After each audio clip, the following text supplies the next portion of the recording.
النهارده هنتكلم عن الضامن المالي. ايه الضامن المالي ده؟ او ايه شروط الضامن المالي؟ هل لازم يبقى حد عارفه ولا لا؟ وهل الشخص ده لازم يبقى عايش في المانيا ولا يبقى عايش في اي مكان تاني في اوروبا؟ ايه الشروط اللي تنطبق عليه عشان اقول ان البني ادم ده يعرف يضمنني؟ طب وهل الضامن المالي ده تنفع لاي فيزا ولا فيزا دراسة بس؟ حوار الضامن المالي ده بياخد وقت قد ايه عشان يتعمل؟ وبرضه بالنسبة للتكلفة، هل ده هيكلفه كتير؟ يعني مثلا هو يبقى قريب من قيمة البلوك ده اكونت الحساب البنكي المغلق ولا حاجة رمزية؟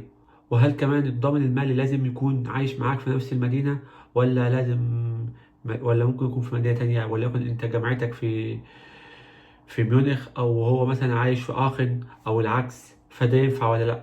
هجاوب على كل الأسئلة دي لأن أكتر سؤال جالي الفترة الأخيرة موضوع الضامن المالي ده يعتبر أكبر عائق للطلبة اللي حابين يجوا هنا أو لأي حد حابب يجي.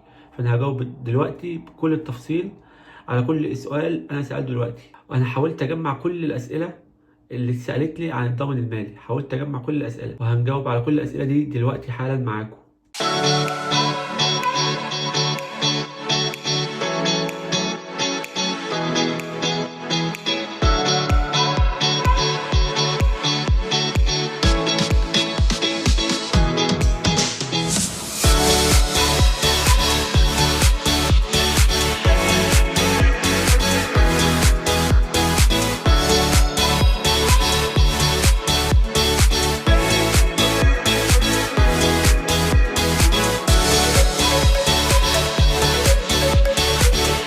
الضامن المالي ده هو أي شخص، ممكن يبقى قريبك، ممكن يبقى صاحبك، ممكن يبقى جارك، بس مش شرط يبقى قريبك عشان يضمنك.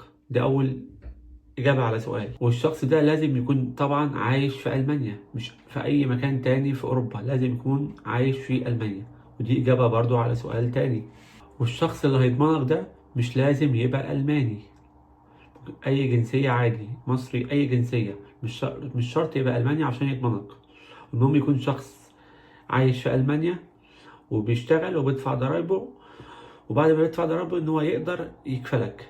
فبكل بساطة الشروط اللي لازم تتوفر في الشخص ده ان هو يكون شخص عايش في ألمانيا وشغال في ألمانيا وبيدفع ضرايبه، والشرط الأساسي ان هو الراتب بتاعه يقدر يصرف عليك ويكلف حياتك الشخصية ومصاريف جامعتك. ده الشرط الأساسي. ومين بقى اللي هيحدد دخله يسمح ولا لأ ان هو يكفلك، يعني اللي هو يضمنك ماليا؟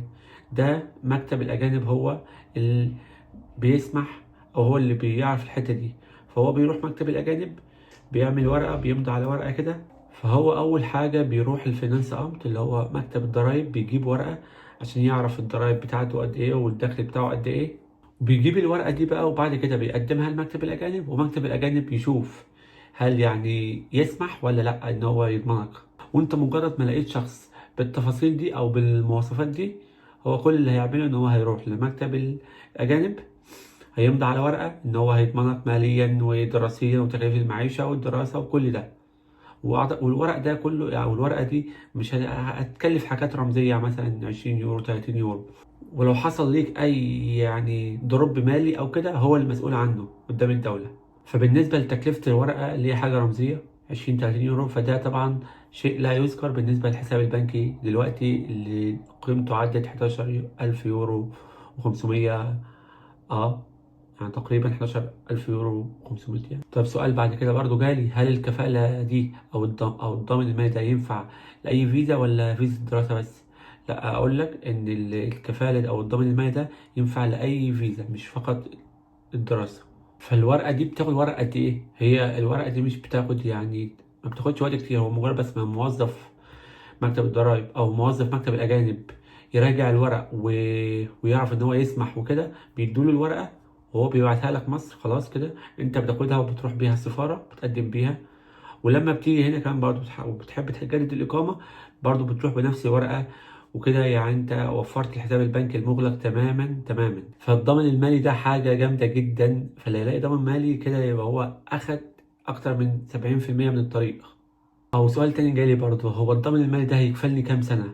اللي يحدد الإجابة دي هو الضامن المالي، هو الضامن الشخص، هو اللي يقول انا هكفله مثلا سنه او اتنين او تلاته، هكفله مثلا مده دراسه بس سنتين وبعد كده خلاص هكفله، يعني هفضل متكفله اكتر من سنين دراسه. هو اللي بيحدد المده دي الضامن المالي. وسؤال كمان، هل الضامن المالي لازم يكون عايش معايا في نفس المدينه اللي انا هدرس فيها؟ هقول لك لا.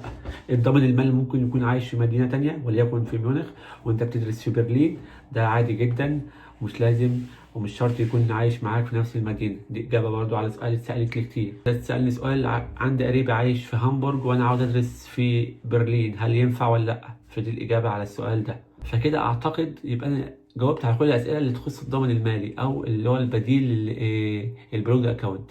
والله بتمنى لكم كل خير وكل توفيق، وإنكم كلكم تحققوا حلمكم وتسافروا وتيجوا هنا.